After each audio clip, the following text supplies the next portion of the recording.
My husband doesn't know that I am aware that he is cheating. He's going to be in total shock because I am going to ruin his perfect life. We have been together for 10 years. We have one daughter who's 6. I found out a year ago that my husband is sleeping with his employee. How? Her husband, let's call him John, contacted me. He was heartbroken, and he thought that I ought to know. He provided me with text messages and dates when they'd been in hotels. I recognized my husband's style, and I recognized the other woman. I have seen her multiple times when I visited my husband at work. She'd been nothing but kind and pleasant towards me, and she always doted on my daughter. I asked John what he wanted to do, and he said that he wasn't sure yet, so I requested that we should meet. He agreed. I told him about my life and that I'm currently not working. After the pandemic, I lost my job, and now the economy, I haven't had any opportunity to find a job. Instead, I've been studying these past 2 years. If I divorce now, I won't be able to provide for my daughter. That would probably put her in my husband's custody as a primary provider. I asked him if he could wait for a few months, hopefully, longer therefore, and to my surprise, he agreed.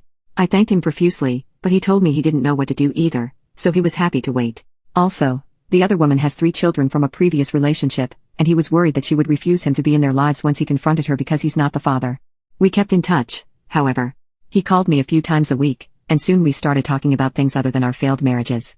Afterward, we started going for walks, coffee, movies, etc. I found myself thinking about him often with a smile on my face.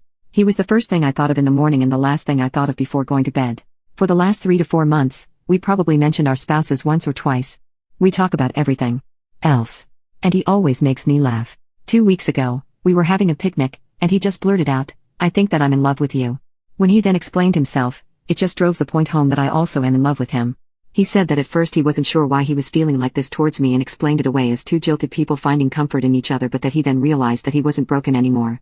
That he even thinks of his wife's infidelity as a blessing because it leads him to me. That was exactly how I felt, too. I didn't know what to say. I told him that I was terrified that these were false feelings that would go away once we freed ourselves from those who hurt us. He beamed at me and said he was willing to take the risk just to find out. He kissed my hand because I thought we were still married, and if we did something, how are we better than ourselves? I don't know what to do now. I find myself daydreaming about him. About introducing him to my daughter. Kiss him. Wake up next to him every morning. I still have 1 semester left, and I'm probably going to find a job. I've already had some offers for when I finish my studies. I have thanked John so many times for being so patient with me about everything. I appreciate that he's waiting for me to put my life in order before we expose our spouses, who aren't seeing each other as often as they used to. He told me he's happy to help and wants a real kiss as a thank you when everything is over. My goal now is to secure my job and leave this marriage. Am I pathetic for wanting to give John and me a shot and see where it would go? Can 2 broken hearts find happiness together when their love story starts like ours? Update 1. I'm still busy with my studies.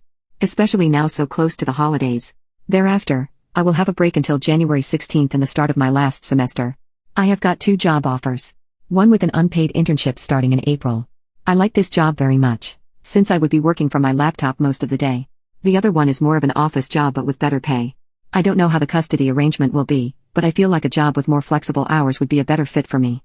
The reason why I'm writing now is that John and I met yesterday. If you remember my last, we decided not to see each other, at least not as often, since the I love you talk. We did well keeping that promise, but we still saw each other once since I wrote here, and we continued texting and calling each other daily. Yesterday, we met on John's initiative. John was already there when I got to the park, to our usual meeting spot. He had flowers, coffee, and cake and told me we're going to have a little celebration. He said that today was the day we first met a year ago. Yes, it was. I remember that day very well. It was raining then too, but much gloomier. I remembered how broken and desperate I was. The feeling that my world had ended. We talked a lot about our progress and how much stronger we both felt now. He told me he loved me, and it was all I could do not to just F everything and jump into his arms. He is so lovely. When I got home, my husband had already picked up our daughter and they were just joking around and having fun. I felt so much sadness and pure horror building up inside me. What am I doing? What are we doing? All of us? The guilt washed over me seeing my daughter's happy face playing around with her food. I couldn't take it. My husband and the other woman haven't texted this month, and they haven't met either, or at least as far as John and I know. Of course, they work together, so we don't know if the affair has subsided or if they just have learned to be more cautious, but my husband has been more attentive at home. Warmer and more present. He says he loves me all the time and that he misses me. I haven't been intimate with him since I found out about the affair, and even the smallest touch from him irks me, and any beautiful word or compliment from him sets my teeth on edge. I just want to scream liar, and I feel like I'm cheating on John. Accepting my husband's affection and the disdain for myself becomes unbearable. I looked at my husband and tried to remember what I loved about him, but I couldn't. All I could see was his text to her, about how great the last time was and what he wanted to do to her next. All the things he once said he wanted to do and did to me that made me feel so special. I tried to think harder about the love, but I only saw John's face. I felt immense rage and hatred towards my husband but also myself and John. I couldn't control my feelings of anger and resentment and guilt, so I wrote John a long text telling him all this and more. He tried to call me but I couldn't answer him. My heart was swollen in my throat. I told my husband that I wanted to sleep in my daughter's room tonight, something I've been doing a lot since this all started. I cried all night watching her beautiful face so peaceful and happy. This morning John called me again and we talked for over an hour. He was very subdued and I heard the fear in his voice. He told me that he respected my wishes to take a break from each other but also to remember that even when I was at my weakest, I still knew exactly what I wanted and that I chose to stay to secure a future for myself and my daughter. You're too close now to your goal just to stumble and fall. He said he loved me and that he never felt like this before. And that he will wait. I cried for a good hour afterward, already missing his voice. I know that my marriage is unsalvageable and that I'm doing the right thing, leaving it even with a nagging feeling of guilt that's simmering beneath the surface, boiling over every now and then waking me up at night, but I need to do this alone now. Update 2. John's mom is sick. She lives in another city about 7 to 8 hours drive away. John went to visit her and he texted me. Before going, he apologized for texting me because we weren't supposed to keep in touch anymore, but he wanted me to know he was out of town. I drove over there on Thursday because it sounded like it was serious. I arrived at the hospital around noon. He looked miserable. His mother isn't even old, she is 58. My heart is breaking. I could only stay for an hour before heading back home. I feel so guilty leaving him alone. His sisters live across the world and they won't be able to fly home before Christmas. On Friday, John came home and broke off his marriage. I don't know all the details, but he didn't mention to her that he knew about her infidelity. Just that he wasn't happy anymore and didn't want to be married to her.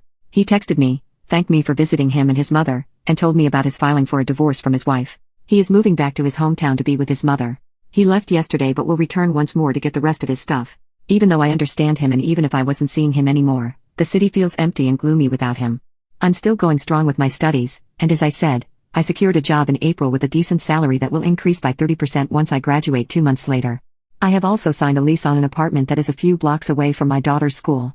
You can't imagine the happiness I was in when I found the apartment, but most importantly, they accepted my bad credit, having not had income for over 2 years now. I have found a non-profit organization for women to call and ask for information and advice. In the beginning, my husband didn't seem bothered about having intimacy, probably, not certainly, because he had someone else, someone new, but with time he started to show me affection again, trying to get intimate with me. I avoided him like the plague. He never pressured me but he was getting upset and I felt him getting frustrated. His affair had died out by then, or maybe it wasn't as fun and exciting for them. I don't know, I'm not an expert on affairs. For over 2 months now he has been trying to open the subject of our non-existent intimacy life, but I just told him that I didn't have a drive, or that I was busy, this being the last year of my studies. I have been able to keep him at bay, and while my explanations and excuses weren't making him happy, they were good enough to keep him away until about a week ago when he wanted to discuss this seriously. I told him again that I was busy and that my intimacy drive was very low. It is, he said that it wasn't just the intimacy. We had no intimacy, he barely is allowed to be near me. I never talk to him anymore, like I don't make an effort anymore. I asked him if we could just wait until after the holidays because I'm too busy. He then said something that triggered every nerve in my body. Something like it is not healthy for marriage when one partner neglects the other because then you start looking somewhere else. I just said that it wasn't true because he started sleeping way before I started neglecting him. He was in total shock. First, he tried to know more. Maybe he misheard me. Then he started to deny it, then made excuses, then started apologizing, then asked for details, and what my plans were. When I told him about getting a job in an apartment, he pleaded and tried to hold me. This past week, he's tried to talk to me every day and I have been calm with him. He had so many questions. Why didn't I tell him before? At least he could have explained. She meant nothing to him.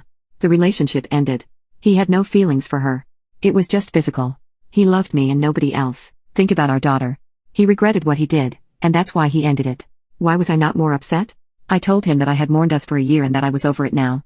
He still thought this was unfair because this is all new to him. I told him about my job and my new place and asked him to be patient with me, think about our daughter, and put her first in whatever is coming. He was so angry by that and told me that if I had thought about our daughter for a second, I would have confronted him there. Be honest. We could have tried to fix it with therapy and some effort because he never loved anyone like he does me and he would drop everything else to try and make it right with me. But I chose secrecy, plotting and planning my life without him while pretending everything was fine. I started crying and begged him that, however angry he was with me, not to take it out in a way that affected our daughter. I told him that I did all of this for her. I didn't want her to see us fight. I didn't want to leave without having the means to offer her a good life. Now he is so angry with me all the time. He barely looks my way. He is still sweet with our daughter, though, and that is comforting. I sleep in my daughter's room most nights. I never meant for it to blow up this soon, but you can spend your whole time planning and preparing the perfect exit, but life has never been predictable. I don't regret my outburst. Maybe it was time anyway. I will continue communicating with him about the importance of staying civil to each other. He is angry now and he feels cheated and deceived, and I get all that, but I need him to put aside the hurt and think of our daughter, just like I did. And just like I did, he will get over the pain in time. Edit. John is in the process of divorce too. He has moved back to his hometown because his mother is very ill. I'm afraid his sisters live in Australia, but they have both come home, so it feels good that he and his mother are not alone. I have visited them 3 times since I heard the sad news, but he lives far away, so I haven't been able to stay for long periods to support them. We talk over the phone every morning though. He is devastated. We don't know what the future holds. John lives in another town, 8 hours drive away. We haven't talked about us in ages. We have a lot going on in our lives separately. All I care about now is his mom doing better, or at least not suffering. Update 4. I have a great job now with a great company and great and supportive coworkers. I'm so thankful for that. I live now in my own apartment. That's where the greatness ends. Because it doesn't matter how long you have known a person, how much you have trusted and loved them, or how much you thought they loved and valued you, you don't know them before you hit rock bottom with them. My ex-husband has shown nothing but cruelty and vindictiveness towards me and at times our daughter, making me question why I have chosen to rock the boat. I thought I was doing all of this for my baby. I wanted to give her a dignified life and a strong role model for me. A happy and content mother to be her hero, and yet she's the one who suffered the most during this time. When I told my husband about my plans to leave him, he was in denial at first, which was bad, but it was nothing compared to when he realized I was telling the truth. He used every means possible to break me and dissuade me from leaving. He started with threats about taking full custody, then he took all my assets from me. He got primary custody of our daughter and refused me to see her while the court made the assessment that I was fit to have shared custody because he filed a motion that I was broke and suffered from mental illnesses. I'm being treated for depression and PTSD. I couldn't see my daughter for 8 weeks because of bureaucracy, and I thought I was going mad because of that, even contemplating just getting back together with him to get my daughter back. When I finally saw her, I was awarded shared custody. She was so angry and broken. She told me how much she hated me and wanted to be with Daddy. He told me that my daughter hated me because I was a bad mother, and I knew he was poisoning her mind. Even when we had shared custody and she started to warm up to me again, she still had a hard time loving me the first day after she'd been with her father until I won her back. She is almost her normal happy self at the end of the week before she is going back to his place and the vicious cycle begins. He tried everything not to divide our assets according to the prenup, but that wasn't a priority of mine. Even if I had to start from scratch, I was willing to give him anything not to make him angrier with me that he takes it out on our baby. Once, he came with a suggestion that I left him everything and gave away all my rights, and he gave me full custody. I thought something finally heard my prayers before he changed his mind and filed a new motion suing for full custody. He was playing with me. During this whole ordeal, I was feeling doubts and resentment towards myself for not just complying and obeying him and staying with him until our daughter was older.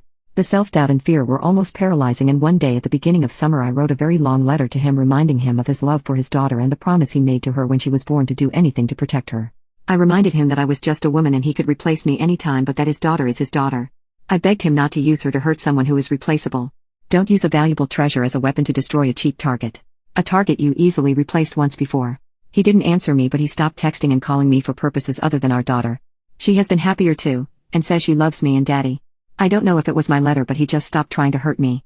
Once, when he dropped her off, he apologized for everything he did back to cheating on me in the first place and said that he loved us and promised not to hurt us anymore. He has since kept this promise. He has during all this time, since January, been having an on again, off again girlfriend, who when I get to see my daughter more because I get her even on his weeks. I find myself hoping for them to get back together so I can have my daughter in a stable home. As for John, he still lives in his hometown near his mother. She is very sick and no chemo or procedure works now. I have visited them as much as I have been able to. He has been a great support throughout this ordeal, which always made me feel guilty given what he is going through, but he always said he is happy to listen and wants to know. We call and text each other every day. Last month, when my husband had my daughter on a trip with his family, John showed up at my door. He said he just wanted to see me and he had booked a hotel room that he ended up not using. He spent the weekend with me in my apartment and it was the first time I've allowed myself to be with him. He was everything I imagined and more. He said he loved me and it was all I could do not to start bawling pathetically. I didn't know it was possible to love someone this much. John's divorce is finalized, but we have decided not to make our relationship public until my life is in order. We have waited for 2 years. What are a few more months? I'm so much happier now.